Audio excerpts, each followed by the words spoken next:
to the Utah Puck Report. I'm your host, Jay Stevens. We're doing a small show today. Today it's me and special guest, Ryan Kinasewich, head coach now, and general manager, president. I know you get a lot of titles when you're the head coach there, kind of run the show. So congratulations and welcome to the show. Yeah, thanks for having me. Yeah, it's good to have you on. And we talked about it a little bit. I did an article on you for KSL Sports, and but the podcast hasn't had a chance to really touch on how this all transpired. You're with Tim. You're helping Tim Branham build a team, and next thing you know, he's getting pulled up, like happens in the minor leagues all the time. So kind of step us through that with what happened with you. Things kind of happen quickly. Tim and I were just kind of, I think it was like around Labor Day, just in the office, like business as usual. And he got a call, said he's going up to Colorado, and it was like just kind of a whirlwind. And and then I started I had a pretty good rapport with Tegan Zahn, who is now my assistant. So, the wheels were in motion pretty quick on that. And now it's season's off and running, and, things are starting to slow down a little bit with getting in a routine and stuff like that. So it's kind of nice now. Right. It's nice for you because, you're a player here for a long time, and then it doesn't work out this way a lot of times for a guy to be a player in a place and then be the assistant coach and then be the head coach. So those routines that you were developing and learning as an assistant coach, now you just move over to that desk and now you're the guy, and you don't have to go to a new market. You don't have to learn new management and all their little quirks. So, that's a pretty good setup for you.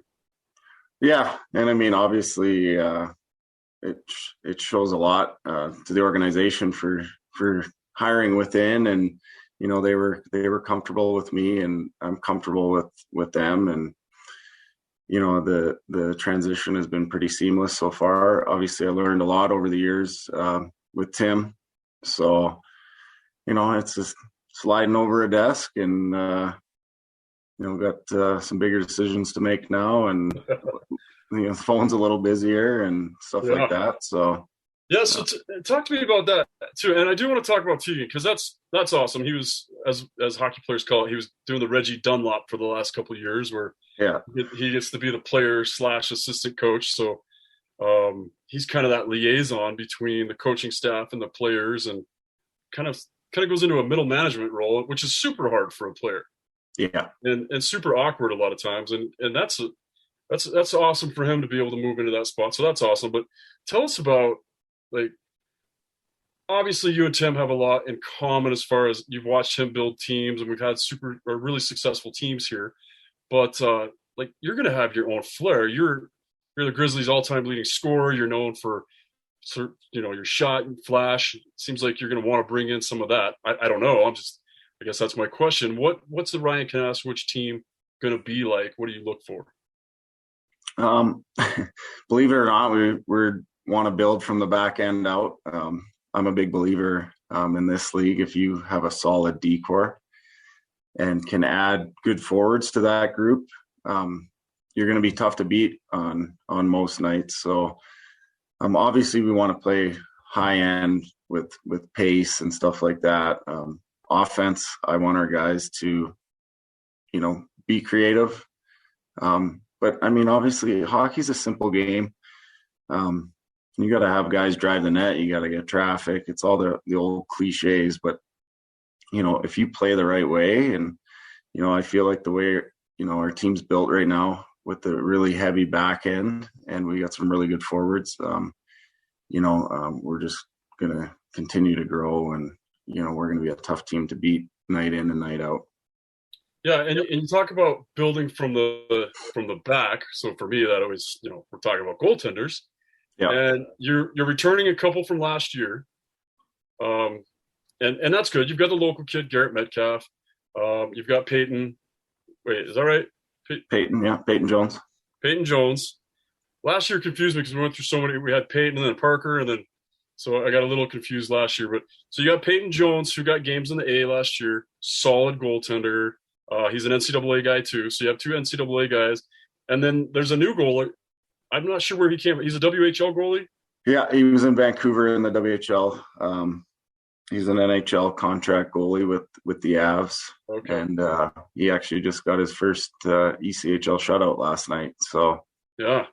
he's only 20 years old, so the upside for him is obviously pretty big, and we're super excited to have him. That's kind of what I wanted to get out because, I get texts from fans and season ticket holders like, why didn't this goalie start? Why didn't this happen? And sometimes if Colorado sends you a guy, they're going to want him to see a lot of playing time and get challenged and develop, and that's Yeah, that's the whole point, right? So we're going to see what's his name again? Trent Miner, sorry, yeah, Minor. No, that's right. I just was confusing his last name. So we're going to see Trent get more starts probably as the year progresses, and that's awesome. You've got a drafted guy, you've got an experienced guy, and Garrett Metcalf has a lot of experience too. So you guys really did build. You're there as far as goaltenders. yeah. We got three fantastic goalies. Trent, it's his first year pro. I mean, Peyton's second year pro, and I mean they're considered rookies still because of the games last year.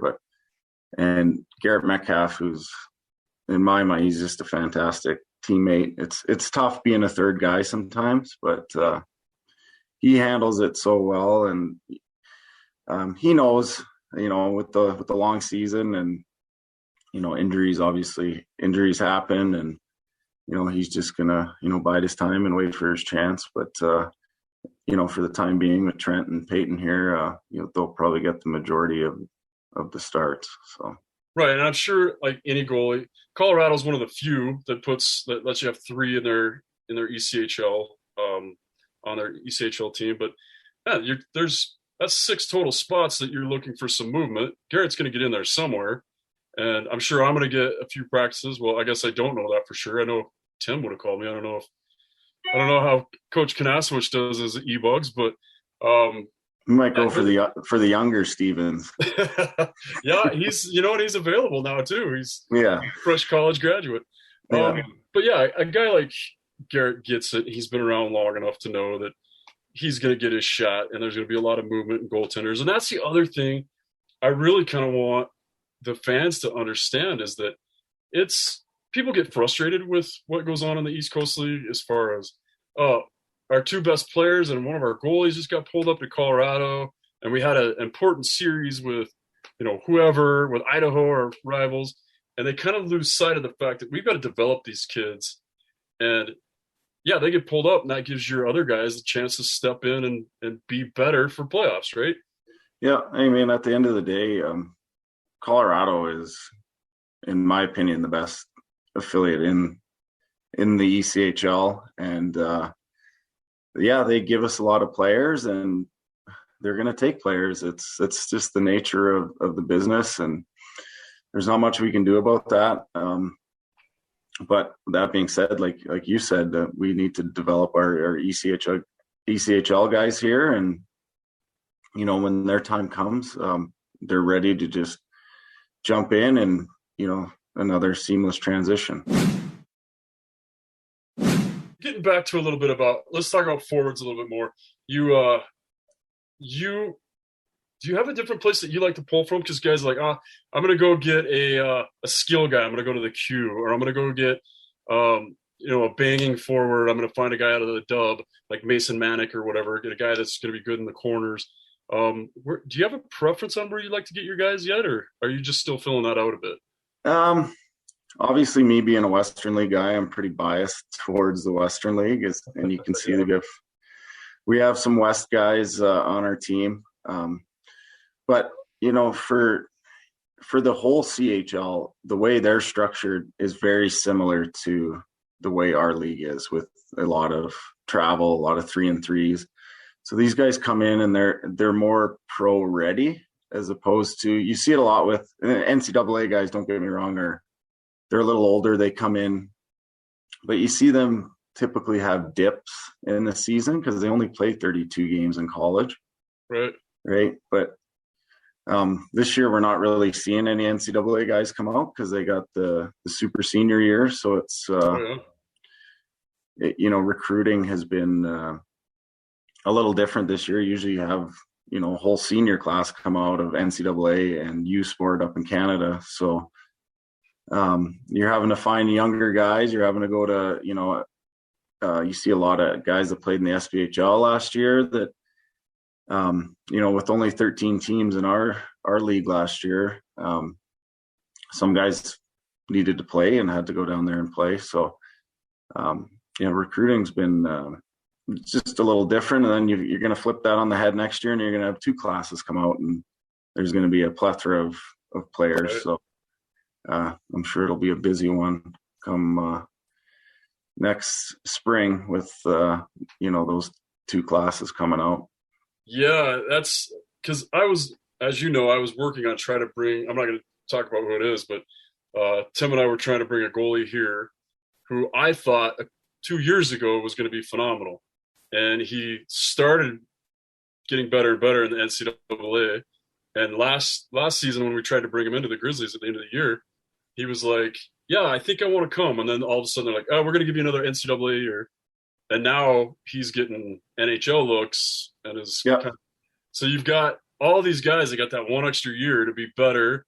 And you're just going to have, it's going to be like, you're going to be spoiled by the riches of the talent that you get. A whole nother year of development before they even get here. And then they're still going to be rookies. Still going to be rookie. Yeah. And then the other class is going to come out with them, Yeah. So it's going to be, you're going to have a lot of players available. So, and this year, there's still a lot of players available. It's just, you just don't have that NCAA class coming out in U Sport. So, well, yeah, I didn't think about that. So we just finished the weekend. You guys dropped a couple and then had a really solid game on Sunday. And like you said, Trent got his first professional shutout, and from what I heard, looked outstanding on that Sunday game. What did you see that you like? Where do you think you are? And did you learn something as a coach that you didn't know going into this year? You're like, oh, I made a mistake, or I learned something today that that's going to help me going forward. I was obviously happy with the way we played yesterday. We played a full 60 minutes. Trent with his first shutout, ECHL. I think he has one in the American League from last year. Oh, okay. But it was, it was kind of nice with training camp and everything coming to an end. It was just so busy to just finally relax and play hockey. We played a lot of good hockey. Friday, ran into some penalty trouble. Power plays, I think, were 11-2 on Friday. Wow. One of those was a 3-second power play, so 11-1 in my mind. And then Saturday was just, could have went either way. We had, a lot of grade A scoring chances. But, we finally put it all together Sunday, and, being a new coach, trying to throw a new system in, we obviously don't have a long time for training camp. So guys are, there's a lot of questions. There's a lot of teaching, stuff like that. So, the signs from yesterday as a coach was phenomenal. So moving forward, we, have another good week of practice and go on the road again. And, hopefully, just build on that Sunday win. Yeah, that's great. And it looks like, as a longtime fan, obviously, and as a hockey guy, it's so nice to see, for whatever reason, I loved seeing the Halloween jerseys. And to me, it had nothing to do with the jersey. They were great, but I'm just glad to see things getting back to normal. And there just wasn't a lot of opportunity last year for that kind of fun, loose stuff. And like you said, you get in, training camp's going, then all of a sudden you're on the road, you had preseason, and then you have a home and home stand right off the bat, and it's tough to get into your groove. But now it feels like hockey's back. And now you said we got a new system. We got new things to watch with the Utah Grizzlies. We got a new head coach. Got a new assistant coach, and Tegan's on. I got to get him on because, everybody loves Tegan. And I feel like I didn't mention him in the article on KSL, which the only reason I didn't is because when I wrote the article before it was officially announced, and I didn't want it to leak anything. Yeah. So I love that. I just think the Grizzlies have done a great job. It feels like you watch teams in the pros that develop their draft picks, right? And I feel like we've done that with the coaching staff finally. And you kind of now you see Smurf up in the NHL all of a sudden. So now you see it's not just our players that are making the NHL; it's some of our former coaches are making the show too. So there's a path for everybody. You got Tim up in the American Hockey League now. Kevin Colley's back in Allen. Oh, I didn't know that. As an assistant coach. I mean, you see the Grizzlies have done a phenomenal job developing not only players, but you talk about Chris Shornack, or old equipment guys with the LA Kings now, Brian Erspomers with the Stockton Heat, Larry, Ryan Tall. Yeah. San Diego, John Loftner's with the ASU. The list just goes on and on. So, I mean, that's what this league's all about is developing, and, everyone wants to move on. That's the goal in life and in hockey. And, I think, the culture that we've created here, bringing in good people and, hard workers and stuff like that. It's good to see them get rewarded and, move on up the ladder. Yeah, it's good. And Ryan, I'm really excited about the season, and I appreciate you taking the time to come on the show. I know this is your day off and you can't go golf, but we don't want to take up too much of your time. So really appreciate your time.